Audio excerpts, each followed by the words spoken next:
मुंबई की सुबह हमेशा की तरह भाग रही थी। लोकल ट्रेनों की तेज आवाजें, सड़क पर गाड़ियों की लंबी कतारें और हर घर में शुरू हो चुकी रोज की दौड़। लेकिन इस भागती हुई शहर में 37 साल की सुधा की जिंदगी जैसे कहीं रुक गई थी। सुबह के 6 बजे थे। रसोई में गैस पर चाय उबल रही थी। दूसरी तरफ पराठे सिक रहे थे। सिंक में बर्तन पड़े थे और वॉशिंग मशीन लगातार घूम रही थी।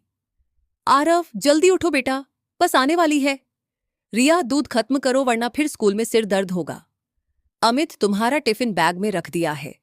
अमित डाइनिंग टेबल पर बैठा मोबाइल में ऑफिस की मेल्स देख रहा था। सुधा, मेरी नीली शर्ट प्रेस हुई? हाँ, अलमारी के दूसरे खाने में है, उसने बिना पीछे देखे जवाब दिया। और मेरी घड़ी? टीवी के पास। अमित हंस पड़ा।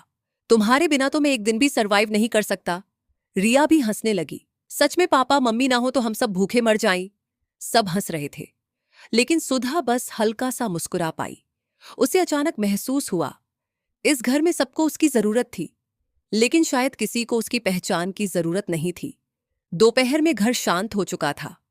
सुधा सब्जी लेने बाजार गई। भीड़ के बीच अचानक किसी ने पीछे से जोर से आवाज लगाई, अरे ओ मिस कॉलेज प्रेसिडेंट। सुधा पलटी। कुछ सेकंड तक वह सामने खड़ी महिला को पहचानने की कोशिश करती रही। फिर उसकी आंखें चमक उठीं। नेहा, फाइनली पहचान लिया। दोनों जोर से हंस पड़ी और गले लग गईं। पास के एक छोटे से कैफे में बैठते ही बातें शुरू हो गईं। यार, तू बिल्कुल नहीं बदली, नेहा बोली, और तू पूरी प्रोफेसर लग रही है। एक्सक्यूज मी मैडम, मैं प्रोफेसर हूं। दोनों फिर हंस पड़ी। कॉफी आई तो बातों का सिलसिला और गहरा हो गया। याद है कॉलेज फेस्ट? नेहा बोली। पूरा स्टाफ तुझसे डरता था। सुधा हंसी। और तू अटेंडेंस के लिए रोती रहती थी? अरे क्योंकि तू हर कंपटीशन में मुझे घसीट लेती थी और जीतते भी थे। दोनों कुछ पल चुप हो गईं। नेहा ने अचानक सुधा को गौर से देखा। सच बता, तू खुश है? सुधा थोड़ा चौंकी। हाँ, मतलब, हाँ। ये मतलब वाला हाँ बहुत डेंजरस होता है, नेहा धीरे से बोली। सुधा ने खिड़की के बाहर देखा। पता है नेहा, कभी कभी लगता है मैं बस काम करती रहती हूं, सुबह से रात हो जाती है, लेकिन दिन खत्म होने के बाद लगता है मैंने अपने लिए कुछ किया ही नहीं। नेहा चुप रही। कॉलेज में तू सबसे अलग थी सुधा, उसने धीरे से कहा। तू हर चीज लीड करती थी, स्पीचेस, इवेंट्स, डिबेट्स। हम सबको लगता था तू बहुत आगे जाएगी। सुधा हल्का सा मुस्कुराई। आगे तो गई, बस रसोई से बच्चों के कमरे तक। दोनों हंसी तो, लेकिन इस बार उस हंसी में हल्की उदासी थी। उस रात सुधा देर तक सो नहीं पाई। सबके सो जाने के बाद उसने अलमारी से पुराना फोटो एल्बम निकाला। एक फोटो में वह स्टेज पर खड़ी थी, हाथ में माइक, चेहरे पर कॉन्फिडेंस। दूसरी तस्वीर में ट्रॉफी लेकर हंस रही थी। अचानक पीछे से अमित की आवाज आई, अरे वाह, पुराने खजाने निकल आए। सुधा मुस्कुराई। इन फोटो में एक दूसरी सुधा रहती है, अमित कैजुअली बोला। कॉलेज में सब अलग होते हैं, फिर जिम्मेदारियां आ जाती हैं। सुधा ने उसकी तरफ देखा। और अगर जिम्मेदारियों में इंसान खुद को खो दे तो? अमित उसकी बात पूरी तरह समझ नहीं पाया। तुम ज्यादा सोच रही हो। लेकिन उस रात सुधा पहली बार सच में सोच रही थी। अगले दिन नेहा का मैसेज आया, बाकी 2 पागलों को ढूंढे। सुधा मुस्कुरा दी। कई दिनों की कोशिशों के बाद उनकी पुरानी सहेलियां मिल गईं। रिया, जिसने शादी नहीं की थी और गुरुग्राम की एक बड़ी कॉर्पोरेट कंपनी में काम करती थी। फराह, जो जयपुर में महिलाओं और बच्चों के लिए एनजीओ चलाती थी। वीडियो कॉल शुरू होते ही शोर मच गया। हे भगवान, हम सच में बूढ़े हो गए, रिया चिल्लाई। फराह बोली, तू कॉलेज में भी आंटी लगती थी। शट अप फेरा, नेहा हंस रही थी। सुधा उन्हें बस देख रही थी। रिया अपने फैसलों के साथ खुश दिख रही थी। फराह अपने काम पर गर्व महसूस कर रही थी। नेहा अपनी दुनिया में कॉन्फिडेंट थी और वह, उसे लगा जैसे उसने खुद को कहीं पीछे छोड़ दिया था। कुछ हफ्तों बाद चारों मुंबई में मिली। कैफे में बैठते ही पुरानी यादों का फ्लड आ गया। याद है वो कैंटीन वाला लड़का जो नेहा पर लाइन मारता था? रिया हंसते हुए बोली। नेहा चिल्लाई, अरे शट अप, फराह बोली। और सुधा, मैडम तो पूरे कॉलेज की हीरो थी। सुधा हंस पड़ी। अब बस घर की मेड बनकर रह गई हूं। तीनों अचानक शांत हो गईं। फराह ने उसका हाथ पकड़ा। ऐसा मत बोल, सुधा ने हल्की हंसी के साथ कहा। सच बोल रही हूं, घर में सब मुझसे प्यार करते हैं, लेकिन शायद आदत ज्यादा हो गई है। रिया कुछ देर उसे देखती रही, फिर अचानक बोली, गाइस, हमें कहीं जाना चाहिए। कहाँ? नेहा ने पूछा। रिया मुस्कुराई, बाइक ट्रिप। तू पागल हो गई है? सुधा हंस पड़ी। एग्जैक्टली, हमें यही तो चाहिए। फराह बोली, डेस्टिनेशन?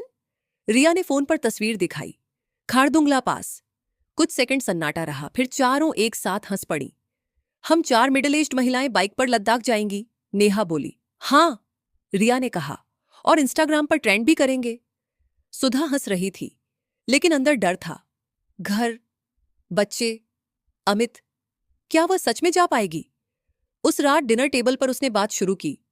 मैं दोस्तों के साथ ट्रिप पर जाना चाहती हूं। कहाँ? अमित ने पूछा। लद्दाख। रिया का मुंह खुला रह गया। Mummy what? आरव बोला, बाइक से? हाँ। अमित ने अखबार नीचे रखा। सुधा, सीरियसली? हाँ। इतनी दूर जाने की क्या जरूरत है? सुधा पहली बार बिना डरे बोली, क्योंकि मुझे लगता है अगर अभी नहीं गई तो शायद कभी नहीं जा पाऊंगी। अमित थोड़ा चिढ़ गया। और घर? घर 2 हफ्ते मेरे बिना भी चल जाएगा। इतना आसान नहीं है। सुधा की आवाज भारी हो गई। हाँ अमित, आसान नहीं है, क्योंकि ये सब मैं पिछले 15 साल से अकेले कर रही हूं। कमरे में सन्नाटा छा गया। अगले दिन से सुधा ने बाइक सीखना शुरू किया। पहले दिन वह बैलेंस ही नहीं बना पाई। रिया हंसते हंसते बोली, मैडम, खारदुंगला छोड़ो, पहले गली पार करो। चुप कर। सुधा हंस पड़ी। एक दिन वह गिर गई। नेहा भागते हुए आई। लगी तो नहीं? सुधा दर्द में भी हंस रही थी। इतने सालों बाद अपने लिए गिरना अच्छा लग रहा है।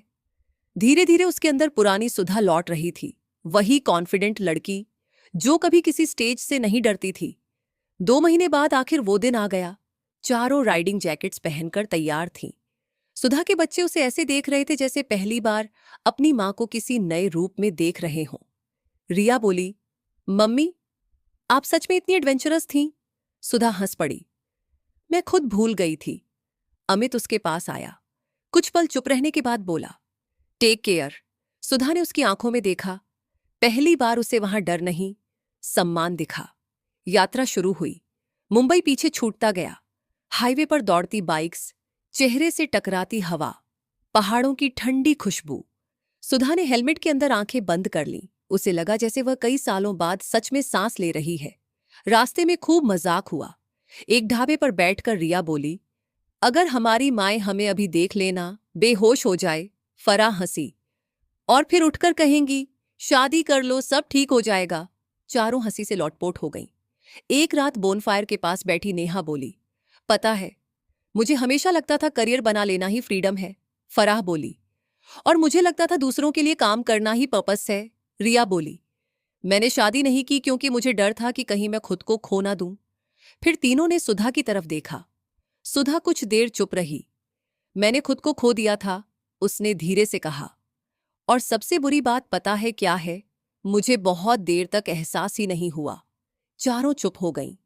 आसमान तारों से भरा था, लेकिन उस रात चारों पहली बार अपने अंदर भी झांक रही थीं। उधर मुंबई में घर अस्त व्यस्त था। अमित किचन में यूट्यूब देखकर चाय बना रहा था।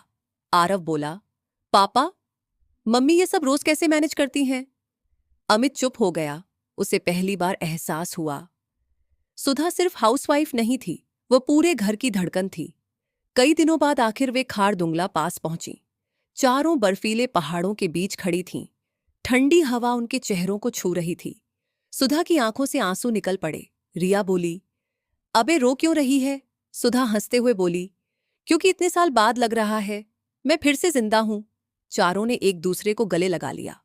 उस पल वे सिर्फ मां, पत्नी, प्रोफेसर या कॉर्पोरेट एम्प्लॉई नहीं थीं। वे फिर वही लड़कियां थीं जो कभी बिना डरे सपने देखा करती थीं। मुंबई लौटने पर घर का माहौल बदला हुआ था। रिया दौड़कर सुधा से लिपट गई। मम्मी, हमें आपकी बहुत याद आई। आरव बोला, आप सुपर हीरो हो। अमित कुछ देर उसे देखता रहा, फिर धीरे से बोला, थैंक यू। इतने सालों तक सब संभालने के लिए शायद मैंने कभी कहा नहीं। सुधा की आंखें भर आईं। कुछ दिनों बाद नेहा ने उसे फोन किया, एक स्कूल में टीचर की पोस्ट खाली है, ट्राई करेगी? सुधा घबरा गई। मैं इतने साल बाद? कॉलेज वाली सुधा होती तो ये सवाल नहीं पूछती। सुधा हंस पड़ी। इंटरव्यू वाले दिन उसके हाथ कांप रहे थे, लेकिन जैसे ही उसने बच्चों के सामने पढ़ाना शुरू किया, उसे लगा जैसे वे हमेशा से इसी जगह के लिए बनी थी। कुछ दिनों बाद उसे नौकरी मिल गई। पहली सैलरी मिलने पर उसने खुद के लिए एक छोटी सी डायरी खरीदी। उसके पहले पन्ने पर उसने लिखा, मैं सिर्फ किसी की पत्नी या मां नहीं हूं, मैं सुधा हूं। एक शाम बालकनी में खड़ी सुधा आसमान देख रही थी। अमित उसके पास आया। क्या सोच रही हो? सुधा मुस्कुराई। बस ये कि जिंदगी खत्म नहीं हुई थी, मैंने ही जीना छोड़ दिया था। अमित ने उसका हाथ पकड़ लिया। नीचे मुंबई की सड़कें फिर उसी रफ्तार से दौड़ रही थीं, लेकिन इस बार सुधा भी अपनी जिंदगी के साथ चल रही थी।